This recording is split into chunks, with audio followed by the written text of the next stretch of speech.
They have got to go. They're down 2 scores. Andy Reid knows it. They need 7 yards here for a first down. 4th down and 7. Here's Mahomes. Back into the pocket. It holds, fires deep down the middle, intercepted. It is picked off by the Raiders. Jeff Heath, 20, 15, 10, 5. Yeah, baby. Yeah, baby. First down and goal at the 2-yard line. Oh, yeah. Welcome to Big Boof Bets. It's the Get That Money podcast. It is week 6. I am Nate Stephenson, and as usual, I am joined by Mr. Big Boofy Scureman and Tony T-Bone Guarino. How is everybody doing today? I'm doing pretty good, man. For the first time, we will be recording on a game day as we have Bills v. Titans tonight. So it'll be pretty cool to watch that. And depending on how long we take to record here, we might even get a little live action on that. But we shall see. Finally, COVID NFL season actually has its benefits. It does. This is one of the kind of hidden benefits of it. Is I get football on a day that I normally wouldn't. Tuesday night NFL, baby, make it a real thing. What's up, Tone? The Wizard of Oz, that was based on true events, right? I'm going to need you to elaborate, man. What does it take to conjure up one of those tornadoes to, whisk off a team into Oz? If you can make it happen, I have an idea of what city you would like to do that to. That's right. We're not in Kansas anymore, I guess. But bro. Besides that, another one of those challenging weeks in the NFL. Boy, these COVID times have really posed a challenge out there, in the betting world. But we're getting through. We're getting by. Looking forward to week 6.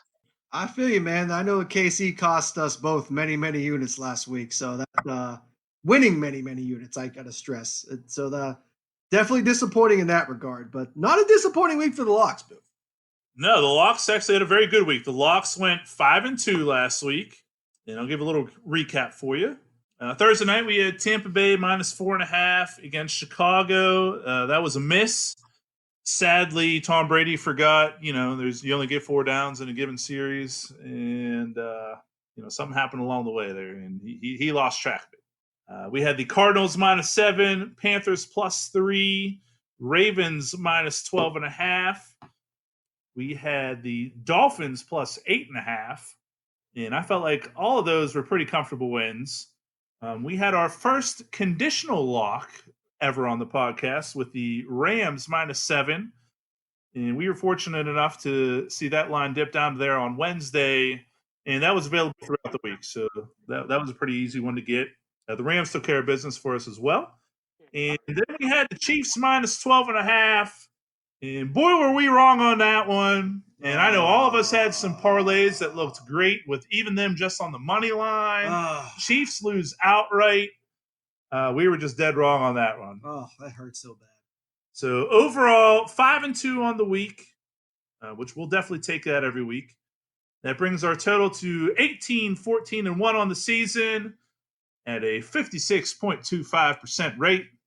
So you are officially making money if you have stuck with us the whole way this year. And for that, you are welcome. I like making money. I like making money a lot.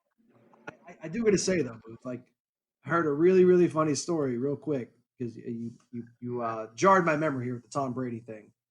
I'm not sure how true this is, so I'm going to I'll put a little asterisk on it. But I saw on Twitter, I believe it was the real Ian Rappaport that said that it was heard in the Tampa Bay locker room that Tom Brady was saying that why didn't anybody tell me that it was 4th down? And that there was a player that actually said to him, well, you don't have Belichick to hold your hand anymore, do you now?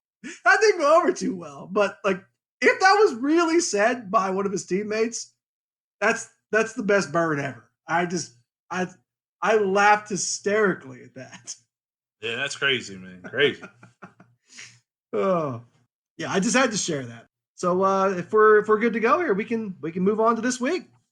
All right, well, no Thursday night football this week, so we're going to have to kick right into Sunday, and we'll start things off with the Atlanta Falcons at the Minnesota Vikings. the Vikings laying 3.5, and the over/under at 54.5.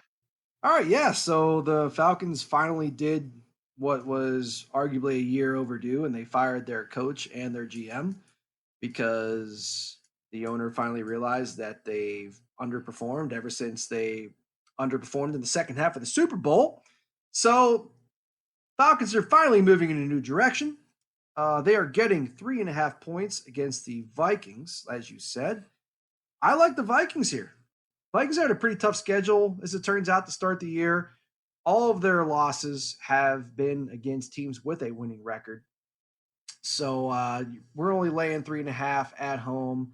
I think the Vikings are trending upward here. And honestly, every year there seems to be a team that comes back from a slow start to make the playoffs. And with there being a 7-team slate per conference this year in terms of making the playoffs, it wouldn't surprise me if the Vikings are one of those last teams in. So you're the Falcons here trending down, the Vikings trending up. I like the Vikings minus 3.5 here. Yeah, I just see this one a little bit differently. I don't think the Vikings are a great team. I think Atlanta still has a lot of talent on offense. Raheem Morris is taking over as the head coach. Last season, when he took over as defensive coordinator, they went on a little bit of a run. Teams in general tend to play up a little bit whenever they switch their coach, at least for a game or two. They kind of ride that momentum. And, it's always a little bit of a wake-up call for the entire locker room, because guys know that if they start to not get the job done, it'll be their own jobs that are being cut from the team. So I would actually take Atlanta with the points here. I don't love it. I mean, they've screwed me enough for multiple years at this point. So Especially when you pick against them. yeah. At the end of the day, it's a pass. But if you made me, I would take the Falcons. All right, up next, we have the Baltimore Ravens at the Philadelphia Eagles. Ravens laying 7.5, and your over/under at 48.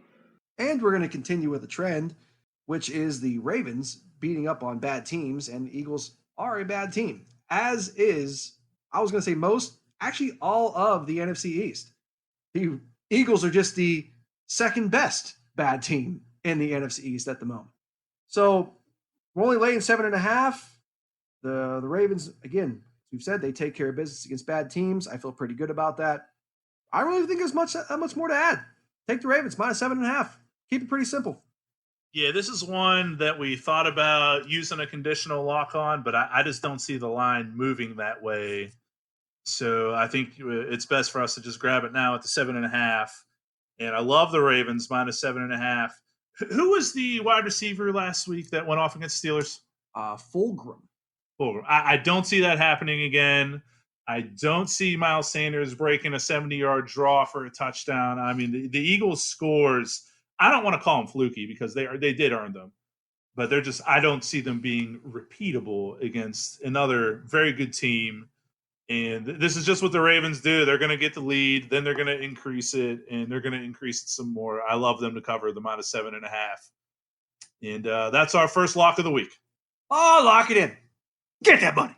Okay, up next, we have the Chicago Bears at the Carolina Panthers. The Panthers laying 2.5, and the over/under at 44. Da Bears might not suck, especially with Nick Foles at quarterback, which really sucks because I like when I know that a team sucks because it makes betting much easier, especially when I have a very juicy line in my favor. This, in theory, if the Bears sucked, would be one of those weeks because the Panthers have shown themselves to not be a horrible team. They're 3-2. They're arguably the second to third team in their division. But the Bears have also shown themselves to be a team that does not suck. Now, the verdict is out as to whether that will be the narrative for their season. But again, at the moment, they're 4-1. It finally gets to a point where you can't ignore 4-1. They're 4-1. The Panthers are 3-2. I would say that both teams have overperformed expectations at this point. I think this should be much closer to a pick'em than the Bears getting 3. So I'm just going to stay away from it. Yeah, I view this as a game where I think it is two teams of equal quality here. And like Nate said, at some point, I just have to admit I was wrong with my preseason diagnosis of these guys. And they're just better than I thought.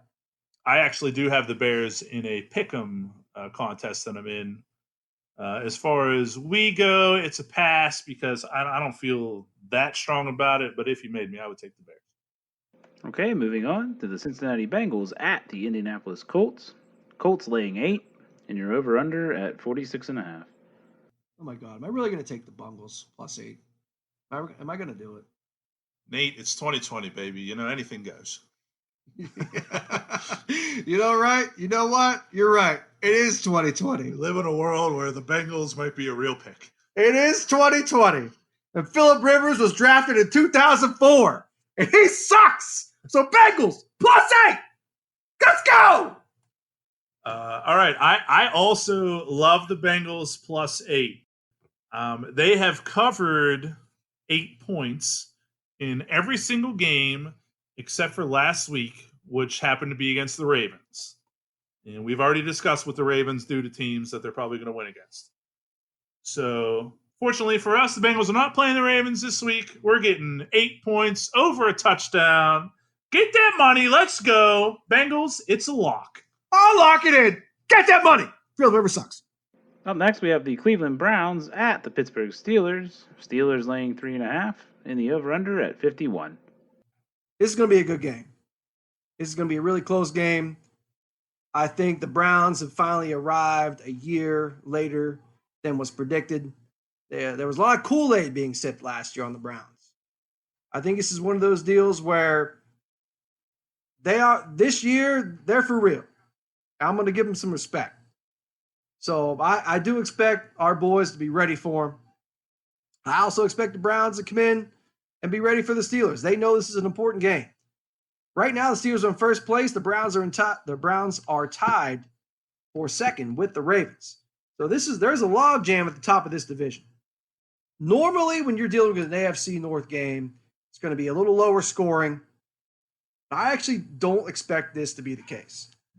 The Browns have some injuries in the secondary. The Steelers don't have a bad secondary, but they've been blitzing the hell out of people and have exposed their secondary, which is one of the reasons I think that we've seen some higher scoring games with the Steelers. Ben, getting better by the week, more weapons arriving by the week, showing themselves by the week. Claypool being the latest last week, and McLeod. This is an extra little wrinkle in the offense, which I appreciated. So I think this is going to be a really, really close game. I think the Steelers are going to win. I don't think it would be a bad bet to take the Browns +4 because I think the Steelers are only going to win by a field goal. So I don't think it's a bad bet to take the Browns +4. But I honestly think the best bet in this game, and I can't believe I'm saying this, in AFC North action is the over of 51 points because both of these offenses have shown an ability to put up some points. So I like the Steelers to win. I like a close game. And I like over 51 points. You guys know I don't like to pick Steelers games that much. So in that sense, I don't like the game a whole lot. If you made me, I would take the Steelers with the points. But I don't love it, and I am afraid of it for a lot of the reasons that Nate's already said. I am down with the over. Now, if you look at the Steelers' schedule, they have only covered the number of 51 as far as going over that just last week. But the teams they've played against are the Giants, Broncos, and Texans, who are hardly offensive juggernauts. Now, Cleveland has found themselves offensively, except for their game against Baltimore this year. And I do think you're going to see both quarterbacks throwing for a lot of yards and getting a lot of points in this game. I think it's a high-scoring affair. And 51 going into last week was actually the average score in all NFL games as far as the total is concerned. So I think we can cover that. And that is another lock for us this week. Oh, yeah, lock it in. Get that money. Go Steelers. All right, moving on. We have the Detroit Lions at the Jacksonville Jaguars.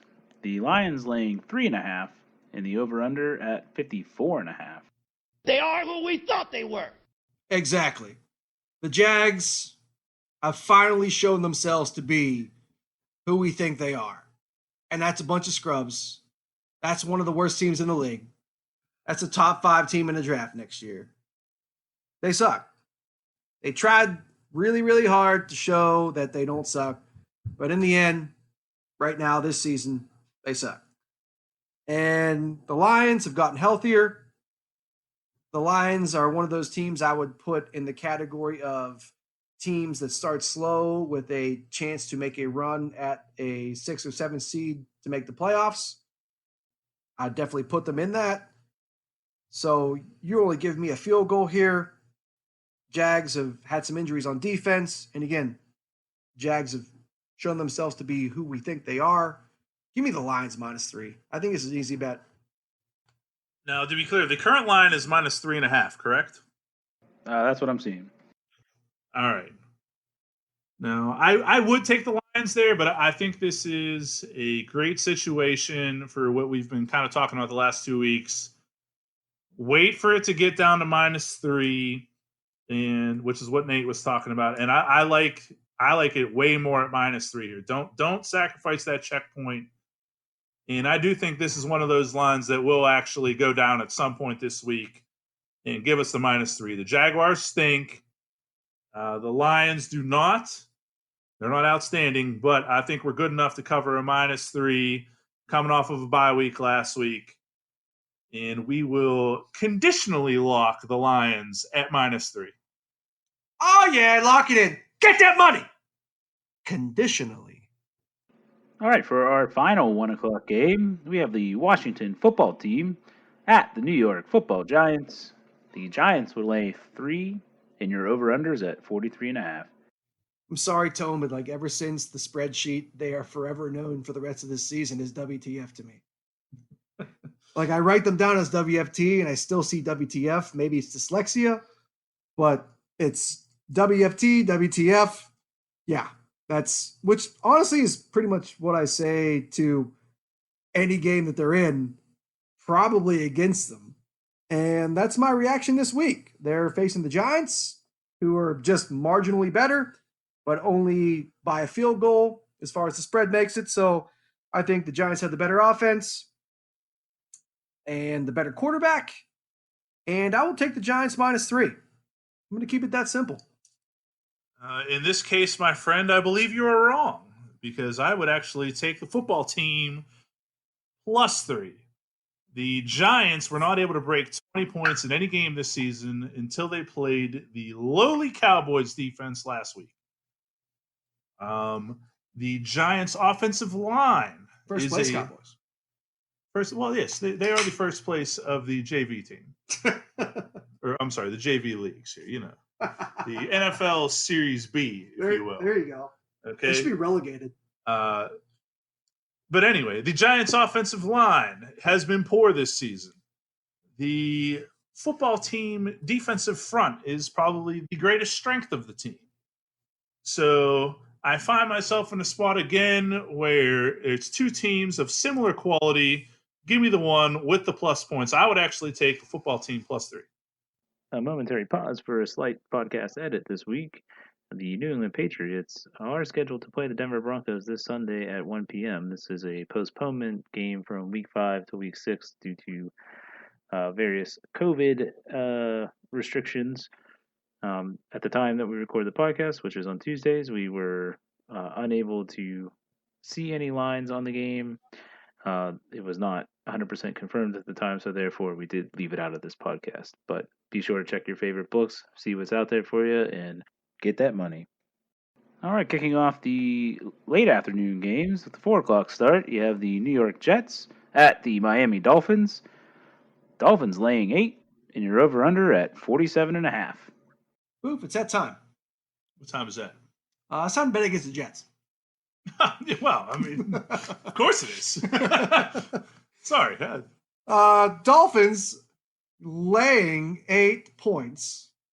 Honestly, I'd probably lay 14. Word is this week that Le'Veon Bell wants out. Well, big surprise. You signed a big-ass contract with a horrible team. Big surprise. Your team is still horrible. They've been horrible. They're going to be horrible all season. Probably going to be horrible for the next 2 seasons because they're going to draft another quarterback in the top 5 of the draft next year. And by the time they actually get a competent team and quarterback, you will be too old to actually take advantage of it because you're a running back and you've aged out of it. So, again, bet against the Jets. Jets suck. Dolphins -8. I would say the Jets are worse than an injured 49ers team who Fitzpatrick laid the smackdown to last week. So I feel pretty good about laying 8 against the Jets with the Dolphins. What say you there, Mr. Boofy? I also feel excellent about laying 8 against the Jets. You already touched on the number. We've said it for a few weeks now. Until the Jets hit a +14, I'm going against them. And this is only 8, which the last time I checked is under the magic number of 14. Give me the Dolphins -8, and let's lock it in. Lock it in! Get that money! Jets suck. All right, just 2 late afternoon games. So the second of the 4 o'clock games is the Green Bay Packers at the Tampa Bay Bucks. Packers will lay 2.5 and the over-under at 54. So my biggest concern is at the end of this game is if Tom Brady is going to remember whether he's winning or losing with how he's going to handle the end of the game. Am I up by 4 points or down by 4 points? Oh my God. I still can't believe he did that. Like, take your vitamins, Tom Brady, please. Don't forget what down it is. Sounds like he did take his vitamins before the game. Well, speaking of people who did take their vitamins this season, A-Rod looking like he's like 29 or 30 this year, back in his prime, just absolutely crushing it. And the Packers only laying 2.5 points, and a healthy Devontae Adams back in the fold. I'm loving the Packers this week. I mean, they're dangerous and in the run game, in the pass game, and you still have the Buccaneers not at full strength on offense, which is a big deal. You still have Godwin most likely being out because of the hammy. And Evans, I expect to be a little bit better this week, but having played a full game against the Bears on a bum ankle, I don't expect him to be back to 100% quite yet. I really like the Packers here. Laying only under a field goal, I love that bet. I will be making it on Sunday. I understand where you're coming from, and I might include that bet myself in a home run parlay or something like that. But for the most part, this is a stay away for me. To me, it's 2 good teams that are going to be going at it. Tough to predict. It's one of those, it's great to watch, but I don't really want to bet it, and it will be a pass for me.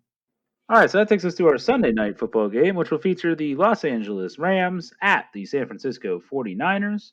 The Rams are going to lay 3.5, and your over-unders at 50.5. So I think it was about 2 years ago. We were just messing around. Like, me and Boof used to share a house with another roommate, and he showed me this video. He's like, "Yeah, I'm going to show you this video." And it was just all these different Rams just running into stuff. And it was be like, crank, crank, crank. And every time the guy said that, I was doing the voiceover. We're just like, this Ram would just crush something. Like, you would just clay this dude. Would clay this bike. Hey, get your bike up out of here, man. Crown. Would clay this wall. Like, the Ram would just blow something up. And as soon as we started talking about this game, I go to Boof. It's like, "Hey, Boof, crank, crank, crank." And that's how I feel about this game. The Rams are going to just straight up cram headbutt the Niners, and they're gonna roll. They're gonna roll. Like, the Niners, they aren't getting any more healthier on defense. They aren't. Last year, when the Rams were bad, when they had their down year, and the 49ers had their Super Bowl year, it's in Super Bowl representative because we all know they choked against the Chiefs. When they had their Super Bowl year, the Rams still played them tough. Now you're getting me a year where the Rams are up and the 49ers are down. Last week, Ryan Fitzvoodoo Magic picked the 49ers secondary apart. You're telling me that Sean McVay and Jared Goff aren't going to mad scientist a game plan up and just tear their ass up? There's no way I don't believe it's going to happen. Give me the Rams. We're only looking at beating them by 4 points. I think they're going to win by double digits. Give me the Rams all day. Crank. I'm with you on the cram.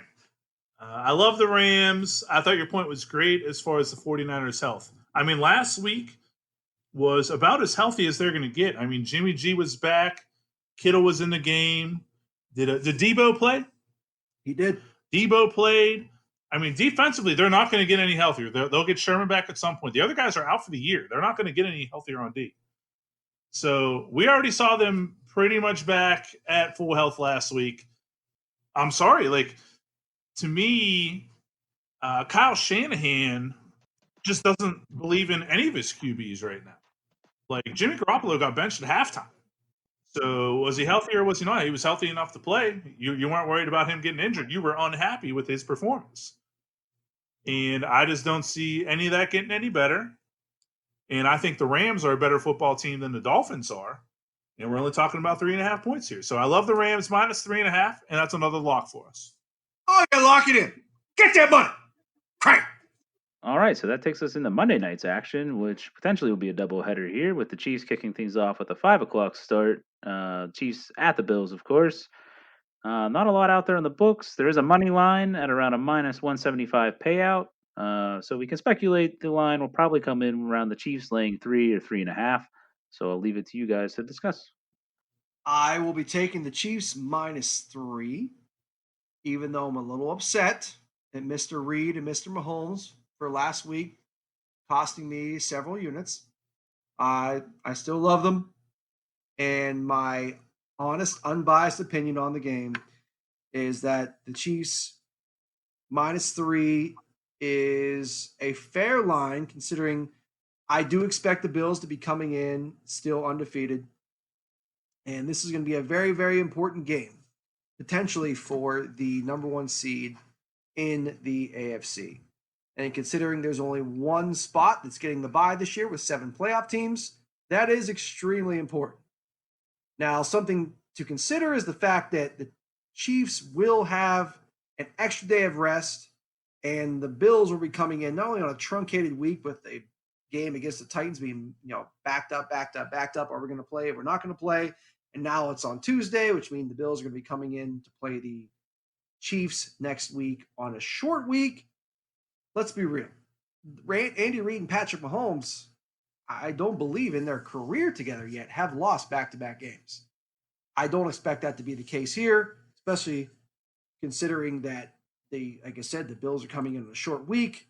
So we're only talking about a field goal here. I really like the Chiefs at a field goal and expect them to win by 4 or more. And I feel like you can take that to the bank. Yeah, I like the Chiefs as well. Whoa. Who the Chiefs playing? What timeout? This is news. They're playing my Bills. So my Chiefs are playing circle the wagons, the Bills, and you're taking the Chiefs. That's right. I think in this case we're going to blow up the wagons. Oh my God! I'm gonna tell your boy Josh Allen. I'll tell him. Don't tell him. Don't give him any motivation here because we need him to lose the game. The Chiefs lost their first game in 11 months, so let's not overreact. That's almost a year. Almost, exactly. Let's not overreact to the loss. I know it was against the Raiders. I know they were double-digit favorites, and they cost all 3 of us money. But I still very much believe in this team. People want to talk about like they figured something out against Mahomes where you only rush 3 or 4, sit back in coverage, make them get impatient, blah, blah, blah, blah, blah, blah, blah. They still scored 32 points. And that was in a game where he threw for like 55% completion percentage. He just wasn't as accurate as he typically is. I don't think they roll, but I think they're able to cover a field goal. So if we are able to get the line at a field goal, I love the Chiefs -3, and that will be another conditional lock for us. Oh, yeah. Lock it in. Conditionally.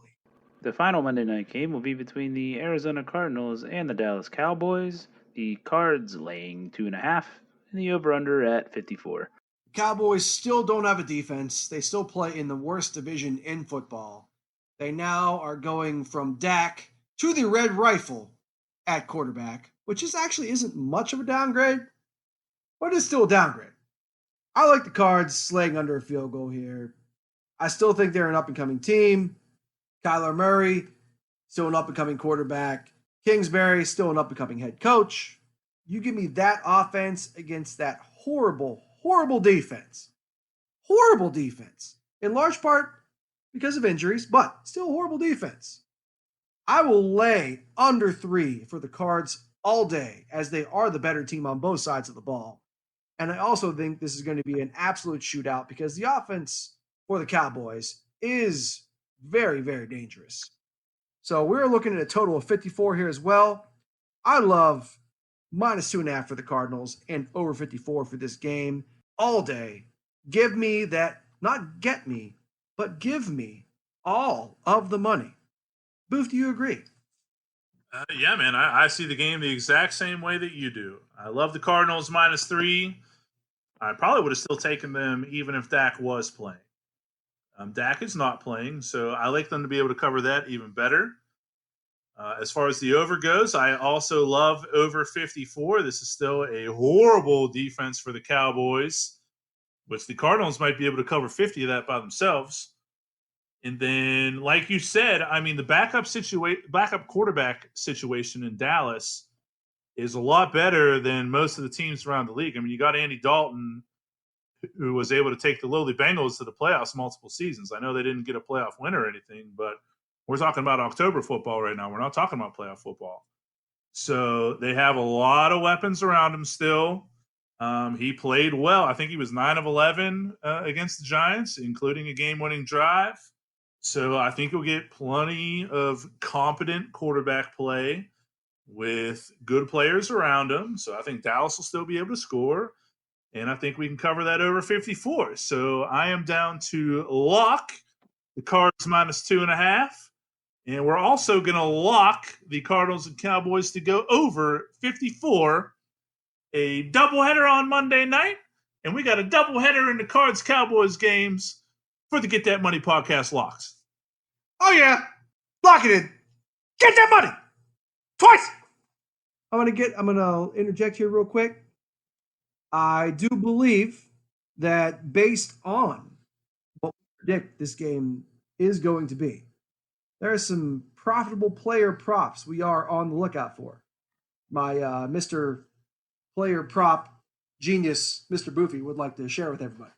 I don't know if I'm the player prop genius after how they went for me this most recent week. But happens to everybody. I do think in this particular game, you can definitely look for favorable lines for Kyler Murray, both rushing and throwing. DeAndre Hopkins, yards and receptions. I mean, all the usual suspects. So Amari Cooper, CeeDee Lamb, Michael Gallup. Look for all the passing yards you can get. Just look for them. If they come in reasonable, take the over. That sounds good to me, man. All right. Well, that wraps up our week. And now, Boof, I'll toss it back over to you to wrap up what is conditionally another historic week on the podcast for the locks. We potentially have 2 records being broken this week with a potential of 9 locks. We have the Ravens -7.5, Bengals +8, Steelers and Browns to go over 51, Lions as a conditional -3, Dolphins -8, Rams -3.5, Chiefs as a conditional -3, Cardinals -2.5, and the Cardinals Cowboys to go over 54 points. Nate, I know you typically like to share a parlay or two. Would you mind doing so again? Well, first of all, I'd like to start off by saying if you followed the parlay last week, I apologize for the Chiefs because if the Chiefs would have won, you'd have hit that parlay. So I apologize. With a nice payout. Oh, my God. Very nice. But sadly, this week being a lot of close games, I don't have a big money parlay I feel super confident with sharing. So I will stay with any combination of teasing the locks, you can feel pretty good about. So that's what we're going to go with this week.